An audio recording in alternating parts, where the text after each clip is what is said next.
Hey everyone, Adam here from System Era. I'm a creative director at the studio, and these days I also feel a lot like Astroneer's dad. I haven't worked in that game actively for years now, but I can't help but feel so incredibly proud of what the game and the team has done all these years later. We launched in early access in 2016, and nearly 10 years later, we still produce incredible free content and DLC for the game, some of which you can actually look forward to later this year. But I'm not here today to talk to you about Astroneer. I'm actually talking to you about the next video game from System Era, one that we announced a few months ago, but we are finally today revealing some gameplay with you all. With this game, I didn't want to just make a sequel to Astroneer. This is not Astroneer 2. This is a game that really represents the kind of online sandbox games I want System Era to be known for, so much so that it is a whole new genre and it's a whole new title. And that game is Starseeker Astroneer Expeditions. In this game, you and every single person that plays the game are Astroneers within the Frontier Force, this elite group of crazy space explorers that crew the ESS Starseeker. The ESS Starseeker is Exodynamics' most technologically advanced vessel within its entire fleet. It is a space station purpose-built for discovering new star systems and jumping to them so that its crew can embark on missions of exploration and discovery along the way. Obviously, I'm really excited about this game. I could do this all day where I look down the camera and we have this conversation and I'm sharing stuff with you that I think is really cool about this game. But I think the best thing that we can do where I just shut up now and we show you some gameplay footage. And so today we are so proud to be showing you our gameplay reveal so that you can understand what it means to embark on an expedition as the Frontier Force. So without further ado, here's your first gameplay reveal of Starseeker Astroneer Expeditions. Starseeker is a brand new game set in the Astroneer universe, focused on planetary exploration and chaotic fun with friends. Players are recruits aboard a cutting-edge experimental space station called the ESS Starseeker. Gather into squads of up to 4 or go solo when you deploy on expeditions, which are timed adventures that unleash eager Astroneers upon alien planets brimming with danger, opportunity, and wild good times. Step 1 of every expedition is to prepare. Here, you will shop for, craft, and trade items to plan unique loadouts. Or if you just want to mess around, cram your backpack filled with party poppers and beach balls. Totally up to you. Next comes step 2, time to deploy. The clock starts ticking the second you step out of your landing shuttle. On every expedition, you only have a limited amount of oxygen and will need to get back to the Starseeker before it runs out. Planets burst with extraterrestrial thrills like bizarro creatures, fun tasks and challenges, and of course, space loot. Dash, swim, and glide your way into trouble, grab whatever you can, and then use your arsenal of sci-fi tools to race back home before your time is up. Finally, every expedition ends with step 3, the return. After your squad gets back to the station alive, catch your breath and bask in your team's victory. The Starseeker may be on a critical life or death mission, but to the crew, it's just one big party bus in deep space, and we're all along for the joyride. Thanks, Joe. Let's take a closer look at where all the action happens in Starseeker, on the planet. Welcome to Tephra, the first planet that players will visit as the crew of the ESS Starseeker. Tephra is a mysterious and unexplored planet in the depths of frontier space. Astroneers will need to brave tangled jungles and sprawling oceans to uncover its secrets. Planets in Starseeker are as dangerous as they are beautiful. The more expeditions you embark on, the better you'll get at navigating your surroundings. And because the world is handcrafted, you can always return to the breathtaking vistas you've encountered or show your friend the hidden cache you found tucked away in a deep cavern. As the crew works together over time, squads will be able to investigate uncharted areas of the planet when new landing zones unlock. New areas bring with them more challenges, where working together with other squads to wrangle ferocious creatures or complete time-sensitive field missions can save the day. Starseeker starts on Tephra, but that's just the first destination the crew explores in the system. As more information about the Frontier Force's secret mission is revealed, the space station will travel to other planets and systems deeper in frontier space. Thank you, Veronica. Now, let's get on with an actual expedition. A few moments ago, after some printing and planning on the station, my squad and I landed on Tephra with an important mission given to us by the Frontier Force. The objective? To repair some equipment that's crucial for the Starseeker science team. Now, our fearless leaders leave out all the necessary details, but they do direct us to feel the Force and figure it out, so that's what we're going to do. Recruits aboard the Starseeker are equipped with state-of-the-art gear. Every Astroneer standard loadout includes the Exo tool, which is used to deform terrain. But expert explorers can augment their tool with nozzles, which are specialized attachments that interact with the world with all kinds of unique ways. There are nozzles that shoot water, that hurl terrain, even ones that allow you to launch yourself or even creatures in the world. On this mission, we realized that the local fauna has gooped up the science team's electronics, and we need to clean up the mess. We use the water nozzle and some local fruit to de-goop the hardware and put the creatures to bed. Once the station is back online, we need to establish a signal to the Starseeker, so we'll be placing a Starseeker comms relay as high up on the planet as we can. Now, time is of the essence, but that doesn't stop us from checking a few carrotlings, checking out what's going on with some of the other squads, and creating some delightful chaos every step of the way. Instead of going on and on about how great the game is, let's just enjoy a few minutes of uninterrupted gameplay from an expedition.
Hey, welcome back. Hopefully after that gameplay reveal, you're starting to get a really good sense of the core gameplay from Starseeker Astroneer Expeditions.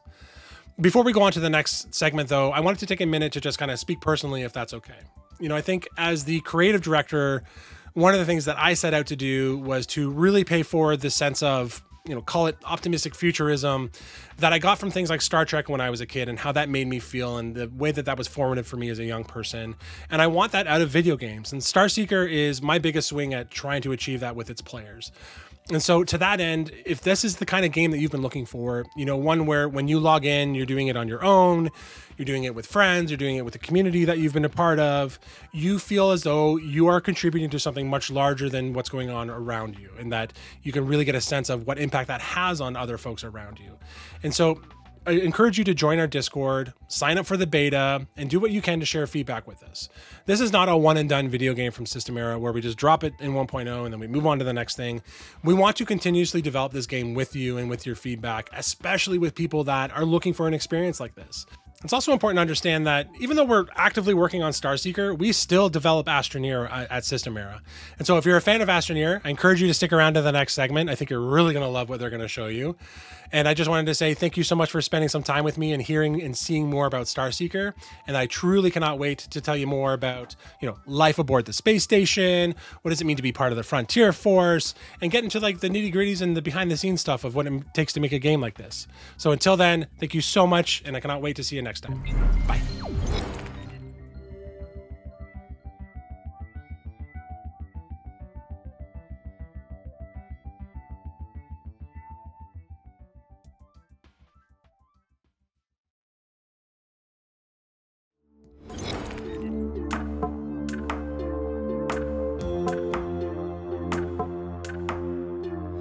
Hey everyone, I'm back and here to end the show today with some news about Astroneer Megatech, the upcoming update for our other game, Astroneer. Megatech is all about building massive megastructure projects to test your base building and automation skills. This paid DLC will be completely compatible with existing saves and will be released alongside a free update for all players. The free portion of the update will include new items, but will also give players a megastructure project that will allow them to automate interplanetary transportation. This is the Intermodal Transport module. Once built, it allows players to create complex systems to move resources throughout the solar system. Players can use existing automation tools like rails, sensors, and canisters to create unique bases and support megastructure construction and Megatech content. We cannot wait to share more details in the coming weeks about the free and paid portions of the Megatech DLC and update. Come join us on Discord to hear about details first. Thanks for watching.